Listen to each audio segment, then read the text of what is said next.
Mahalagang makita natin na bago tayo sumamba, kailangang malinis ang ating puso na walang galit kaninuman dahil hindi ito katanggap-tanggap sa Diyos. Yung anger na binabanggit. Tingnan niyo po sa Marcos 11:26, MBB. Kapag kayo tumayo upang manalangin, sumasampayan, patawarin muna ninyo ang nagkasala sa inyo upang ang inyong mga kasalanan ay patawarin din ng inyong Ama na nasa langit. Ayun, forgiveness. Ngunit kung hindi kayo magpapatawa, hindi rin naman kayo patatawarin ng inyong Ama na nasa langit. Saan nag-umpisa? Bakit pumatay? Dito. O, kita mo na. Anger leads to murder. Pero pwede ba Brad magalit? Yes. Pwede magalit. Pwede magalit eh. Huwag magkakasala. Ito na yun. Yung action, yung thoughts. Huwag po natin na binabanggit. Sa English, and when you stand praying, if you hold anything against anyone, forgive them, so that your Father in heaven may forgive you your sins. Ito ang standard na sinusunod ng mga Kristiyano, ang salita ng Diyos. Napakahalaga na mapag-aralan natin ang mga bagay na iniuutos ng Panginoong Hesus. 2 Corinthians 5:19-18. Sa makatuwid bagay na ang Diyos kay Kristo ay pinakipagkasundo ang sanglibutan sa Kanya rin.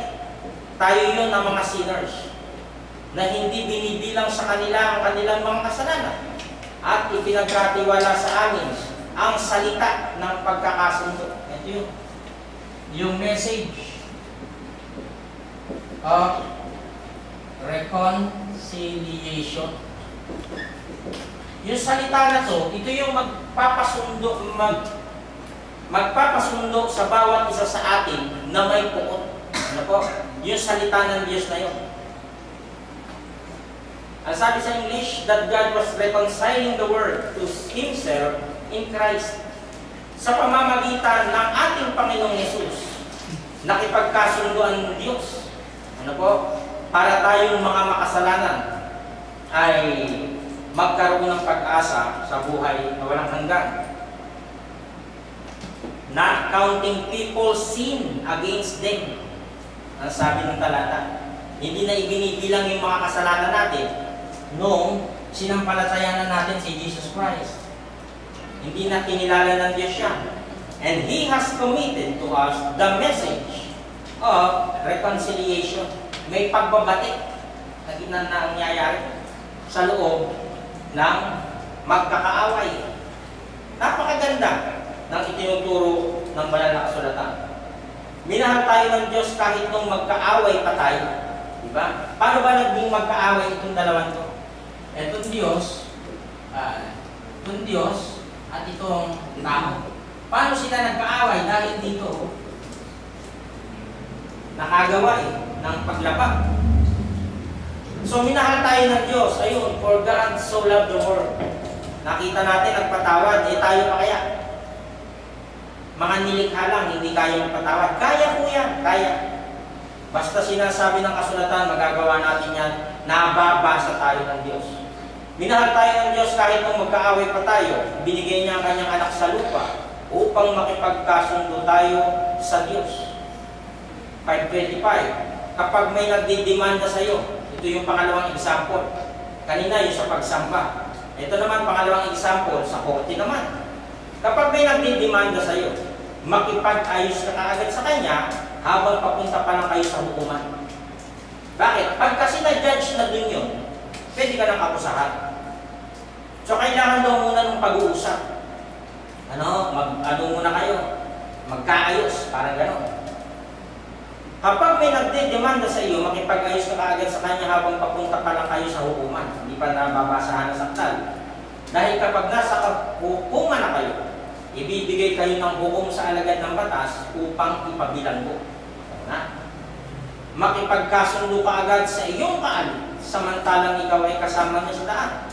Baka ibigay ka ng kaalit mo sa hukom at ibigay ka ng hukom sa punong kawal at ipasok ka sa bilanggo. So, ano ibig sabihin doon? Ganun din sa Diyos. kailangan ng pagkakasundo. Kaya merong tayo binabasa mga talata. Ito yung nagbibigay ng pagkakataon para magkasundo tayo lahat. Ano po? Kung meron mga hindi pagkakaunawaan. Settle matters quickly with your adversary who is taking you to court. Do it while you are still with him on the way, or he may hand you over to the judge. And the judge may hand you over to the officer and you may be thrown into prison. So, makikita natin yan, ito yung judge. Yung Diyos. Diba? Siya yung hahatol dun sa tao. Kaya yung dalawang halimbawa na yun ay isang magandang halimbawa para sa ating lahat na mga sumusunod sa salita ng Diyos. Tinitiyak ko sa iyo, Matthew 5:26, hindi ka makakalabas ng bilangguan hanggat hindi mo nababayaran ang kabuuan ng utang mo pag hindi kayo nagkaayos. Katotohanan sinasabi ko sa iyo, hindi ka alis doon sa anumang paraan, nasabi sa ADB, hanggang hindi mo mapagbayaran ang katapos-tapusang benes. I tell you the truth, you will not get out until you have paid the last payment. Malinaw sa mga sinasabi ng Panginoong Hesus na ang galit ay pumapatay sa liwanag ng ating pag-iisip. Meron ba taong hindi nagagalit? Ano po? Lahat tayo naman ay nagagalit. Diba? So, normal. So, makikita natin dyan, dahan-dahang nasisira yung ating isipan, yung puso, kapag ito yung nangibabaw. Hindi na masaya yung araw, unang-una, tataas ang BP mo dyan, mauuspital ka, mai-stress ka, kaya pinaalis eh. Diba? May talata na huwag lumupog yung galit. Ayun, nasa Ephesians. Ano po? So, yung galit na ito, pinaalis sa mga tagasunod ng ating Panginoong Yesus. Yun yung nakalagay dun na huwag kang papatay. Yun yung equivalent mo, yung anger. At sinabi niya, ang lumalabas sa tao, yaon ang nakakahawa sa tao. Anong lumalabas? Pawis? Yun, salita. Kaya merong message of reconciliation. Yung salita ng pagkakasundo. Diba yung NPA at militar?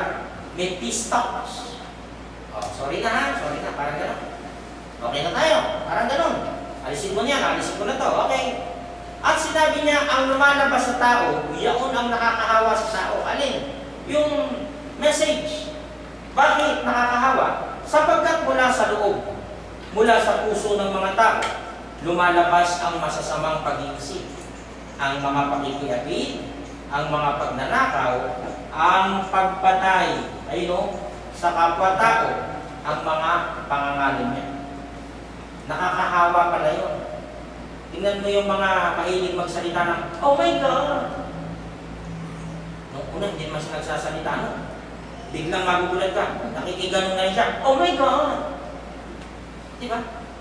Nakakahawa. Kita niyo po? May mga salitang nakakahawa. Pag si Duterte, palamura, dami na naging palamura. Ito, nakakahawa. Merong isang eksperimento ginawa sa tren niya tayo. Na yung lalaking ihawak-hawak nung tablet, tawa ng tawa. Tinan mo nakakahawa. Ganon sana. Diba? Pag may nagtatalo, may nag-aaway, nakakagalit, nakakahawa. Rambulan na lang. Anong ganon eh? So mula ito sa puso, nung mga tao, sinasabi ng Panginoong Yesus, nababasa niya tayo, lumalabas ang masasamang pag-iisip, ang mga pakikepit, ang mga pagnanakaw, ang pagpatay sa kapwa-tao, ang mga pangangalim niya, ang mga kasakiman, ang mga kasamaan, ang pagdaraya, ang kalibugan, ang matang masama, ang kapusungan, ang kapalinuan, ang kamangmangan. Yun yung mga nakakahawa sa tao. Pag mahilig ka manood, lalo niya sa TikTok, karami nang sumasayaw ng mga walang bra. Yun yung hinahanap ng mga mata ng kalalakihan. Nakakahawa pala yun. Ayun o. Ayun na. Palibugan ang matang masama. Di ba? May talata.